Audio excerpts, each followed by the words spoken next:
हम ये कहना चाहेंगे पुलिस का जो है इतना वर्क किया है कि हमारी बच्ची जो है 24 घंटे के पूर्व जो है प्राप्त हो गई है, मिल गई है।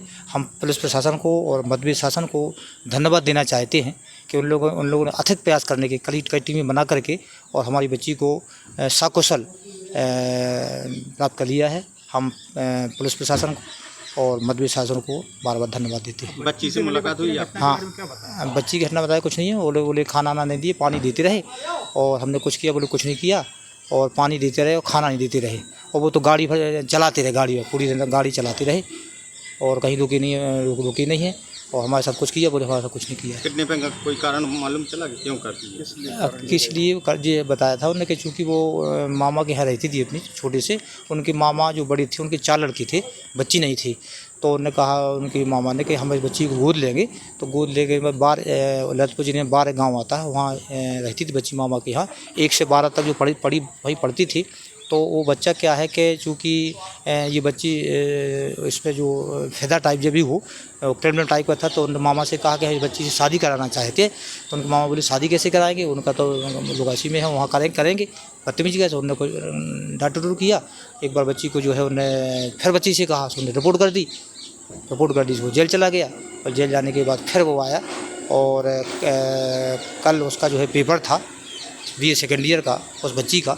तो अपनी सहेलियों के साथ और बड़ी बहन को भी और काम था कुछ बैंक संबंधी, तो बड़ी बहन भी उनकी साथ में थी। तो मानपुरा पनपुरा के बीच में यहाँ टैक्सी जा रही थी और वो असलाह लेके आए। 2 लड़के बाहर निकले, 2 गाड़ी में थे और हथियार लिए थे। हथियार उन्होंने अड़ाया और बच्ची को धमकाया। बच्ची रोती रही। एक खान साहब थे वो गाड़ी में, उन्होंने बहुत विरोध किया कि भाई बच्ची क्यों रहे। मतलब वही बच्ची ने क्या बताया, कितने लोग गाड़ी में सवार थे, कितना सफ़र तय किया? बच्ची ने जो बताया है कि जो है 4 लोग थे, एक ड्राइवर, 3 और लोग थे। बच्ची को कहाँ छोड़ा उन्होंने? और बच्ची को बताया उन्होंने कि झांसी के पास छोड़ा उन्होंने। कल यहाँ पर नौगांव थाना क्षेत्र अंतर्गत एक अपहरण की घटना हुई थी, जिसमें एक लड़की को अपहरण कर लिया गया था कुछ अज्ञात लोगों के द्वारा। उसमें अभी अपडेट ये है कि जिस लड़की का अपहरण हुआ था उसको हमने रिकवर कर लिया है और कल से ही हमारी बहुत सारी टीम उसमें लगी हुई थी। लगभग 10 से अधिक टीम लगी थी और कई ज़िलों की भी टीम इसमें लगी हुई थी, यूपी, MP और राजस्थान की और दिल्ली की भी।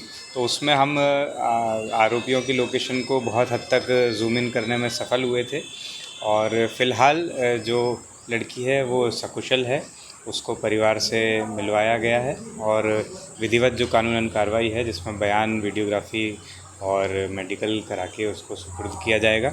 इसमें जो आरोपी हैं उनकी जो शिनाख्त की अभी लगभग हो रही है, उसमें 3 से 4 नाम क्लियर हुए हैं और उनके लिए हमारी टीम अभी अलग अलग स्थानों पर दबिश दे रही है और मुझे उम्मीद है कि उनको भी हम जल्दी गिरफ्तार करने में सफल होंगे। सर, लड़की की स्थिति कैसी है? लड़की की स्थिति एकदम ठीक है। अभी फ़िलहाल मेडिकल भी होगा, लेकिन अभी स्थिति एकदम ठीक है। बहुत अच्छे से बात कर रही है, परिवार से भी मिल रही है। आरोपियों की कुछ लोकेशन और कुछ उनके हमको संभावित स्थानों के बारे में पता चला है, लेकिन अभी उसको डिस्क्लोज़ करना संभव नहीं है। हमारी अलग अलग टीम्स अभी भी फील्ड में हैं, लगी हुई हैं, लगातार काम कर रही हैं। कितने लोगों से FIR? इसमें अज्ञात 4 लोगों पर FIR हुई थी और वो लगभग हमने कल ही शाम को ज्ञात कर लिए थे और अभी बालिका से बात करके उसके संबंध में पुष्टि की जा रही है। इसकी बरामदगी UP MP बॉर्डर से हमने की है। सर, ऐसी कोई जानकारी लगी कि बस से बैठ के लड़की आ रही थी और मुझे जानकारी लगी उसके साथ जहाँ से वो लड़की बैठी है उसके साथ एक लड़का भी बैठ कर झांसी तक आया। इसके बाद पूरी विस्तार से उसकी हम समीक्षा कर रहे हैं कि कहाँ से वो आ पाई है और हमें जिस तरह से एक फ़ोन कॉल आया और उसके बाद में हमने विस्तार से उसको चेक किया। हमारी टीम लगातार लगी रही और फिर उसके बाद में रिकवर किया। सर, अपहरण करता वही है जो पिछली बार अपहरण किया था? पिछली बार दूसरी अपराध था जिसके ललितपुर में कायमी हुई है, वो अपहरण का प्रकरण नहीं था।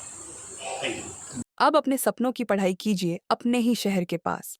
सागर शहर से मात्र 12 मिनट की दूरी पर स्थित है ज्ञानवीर विश्वविद्यालय, जहां आपको मिले सुविधाजनक बस सेवा, आधुनिक कैंपस इंफ्रास्ट्रक्चर, अनुभवी शिक्षकगण और एक उज्जवल करियर की गारंटी।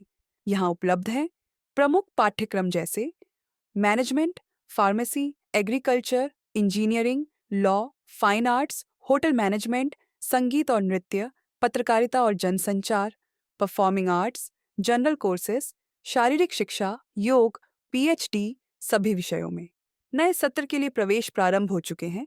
अधिक जानकारी के लिए संपर्क करें 977-0522-117 या 977-0523-279।